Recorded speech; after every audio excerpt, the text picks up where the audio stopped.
Yahoo! অবশেষে fire fighter civil defence স্টেশনে fire fighter নিয়োগ কিন্তু চলে আসছে।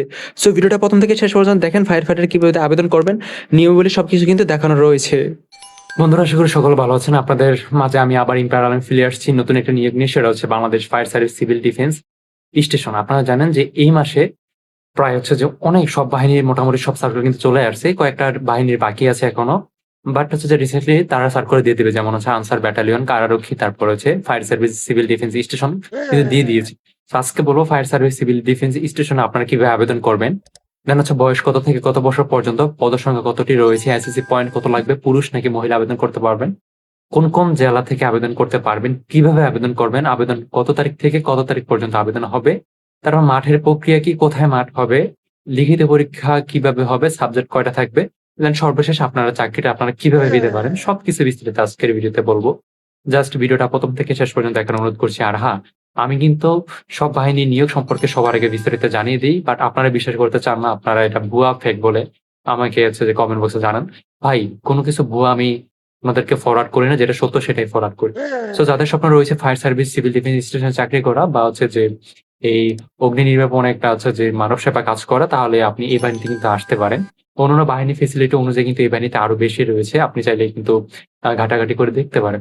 সো আমরা সরাসরি সার্কুলারে যাব। সার্কুলারে যাওয়ার আগে আমরা একটা কথা বলে দিচ্ছি, আপনি যদি আমার চ্যানেল দ্বারা কোনো কিছু শিখতে পারেন অথবা জানতে পারেন, তাহলে অবশ্যই চ্যানেলটা সাবস্ক্রাইব করে দিবেন, পাশাপাশি ভিডিওতে লাইক দিয়ে কমেন্ট বক্সে জানিয়ে দেবেন আপনার মূল্যবান মতামতটি। তাহলে চলুন আমরা সার্কুলারে চলে যাচ্ছি।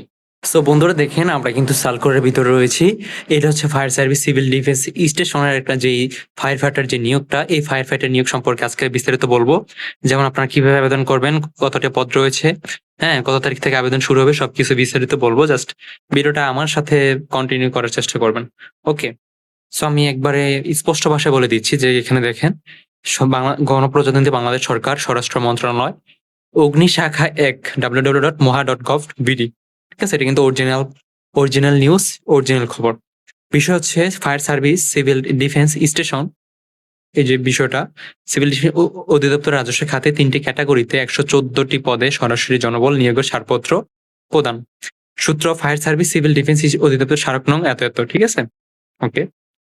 তো আমরা নিচে যাই, নিচে গিয়ে দেখি এই যে উপযুক্ত বিষয় এখানে দেওয়া রয়েছে, যে উপযুক্ত বিষয় সূত্র দয়ের পরিপ্রেক্ষিতে জনপ্রশাসন মন্ত্রণালয় 24/11/2010 তারিখে এত এত তারিখ হচ্ছে যে সংখ্যা পরিদপ্তরের নির্দেশনা অনুযায়ী 10% পদ সংরক্ষিত রেখে বর্ণিত শর্ত সাপেক্ষে ফায়ার সার্ভিস সিভিল ডিফেন্স অধিদপ্তর রাজস্ব খাতভুক্ত 3টি ক্যাটাগরিতে নিম্নবর্ণিত শূন্যপদ সরাসরি নিয়োগের মাধ্যমে পূরণের জন্য নির্দেশক্রম ছাড়পত্র প্রদান করা হলো।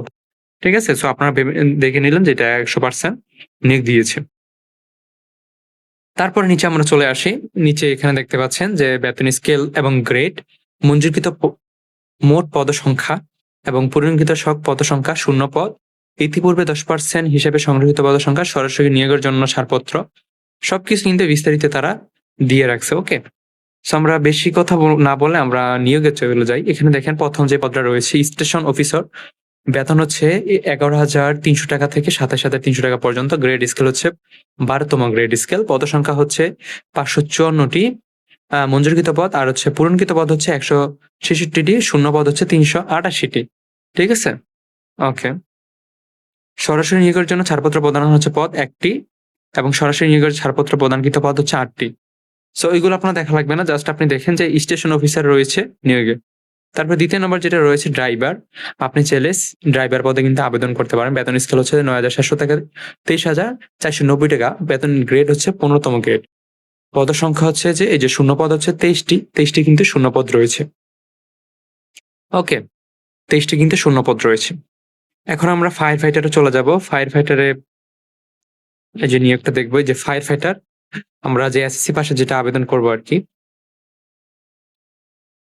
ঠিক আছে, এসএসসি পাশে যে আবেদনটা হবে এটা হচ্ছে ফায়ার ফাইটার। এই যে এটা হচ্ছে ফায়ার ফাইটার, বেতন স্কেল 9,000 থেকে 21,800 টাকা পর্যন্ত। অন্যান্য বাহিনীর মতনই কিন্তু সেম বেতন। গ্রেড হচ্ছে 17তম গ্রেড। পদ সংখ্যা এখানে দেখেন যে হচ্ছে যে পদ সংখ্যা 8,478টি, কিন্তু মোট লোক নিবে 151 জন। তারপরে পূরণকৃত সব মিলে টোটাল নিবে হচ্ছে যে 151 জন লোক নিবে। ঠিক আছে, 151 জন কিন্তু পদ সংখ্যা লোক নেবে। এটা কিন্তু হিউজ পরিমাণ লোক নিবে। এর বেশি নিতে পারে, এরও কম নিবে না, বেশি নিতে পারে। এটা হচ্ছে যে ফায়ার সার্ভিসের যিনি হচ্ছে উপপরিচালক রয়েছে, এটা ওনার উপর ডিপেন্ড করে। ঠিক আছে? সো এখন আমরা শর্তসমূহ আমরা পড়ে নিচ্ছি একটু এখানে দেখেন। এখানে ইতিপূর্বে বর্ণিত যে শর্তগুলো রয়েছে এখানে এই যে শর্তগুলা, হ্যাঁ? এখানে কিন্তু সব শর্তগুলা রয়েছে। এই শর্তগুলো আপনারা পড়ে নিবেন। এই যে এখানে দেখেন যে ফায়ার ফাইটার যেহেতু পদটা রয়েছে, জাস্ট আপনি এতটুকু বোঝেন যে সার্কুলারটা কিন্তু অলরেডি প্রকাশ হয়ে গিয়েছে। ছাড়পত্রটা প্রকাশ হয়ে গিয়েছে। এখনো আবেদন শুরু হয়নি। আবেদন কিন্তু এই সপ্তাহের ভিতরে কিন্তু তারা দিয়ে দেবে আবেদনটা। যখন আবেদন শুরু হবে তখন কিন্তু সরাসরি আমরা আপনাকে ভিডিওর মাধ্যমে জানিয়ে দেব যে আবেদনটা শুরু হচ্ছে। বাট নিয়োগ কিন্তু চলে আসছে ভাই। নিয়োগ কিন্তু চলে আসছে। এখন কিন্তু বসে থাকার আর সময় নেই। এখন কিন্তু লিখিত পরীক্ষার প্রিপারেশন নেওয়া শুরু করে দিন। যারা বিগত পরীক্ষা মাঠ থেকে বাদ পড়েছেন তারা কিন্তু লিখিত পরীক্ষা শুরু করতে পারেন। ছাড়পত্রের বৈধতার মেয়াদ কিন্তু এই যে 10-3-2027 খ্রিস্টাব্দ, ঠিক আছে? বৈধতার মেয়াদ কিন্তু এটার ভিতরে দিতে হবে। সো এই যে এখানে দেখেন তারিখ 11 মার্চ 2026, মানে 11 মার্চের কিন্তু এটা ছাড়পত্র প্রকাশ হয়ে গিয়েছে। মানে এই সপ্তাহের ভিতরে কিন্তু নিয়োগটা চলে আসবে। ঠিক আছে?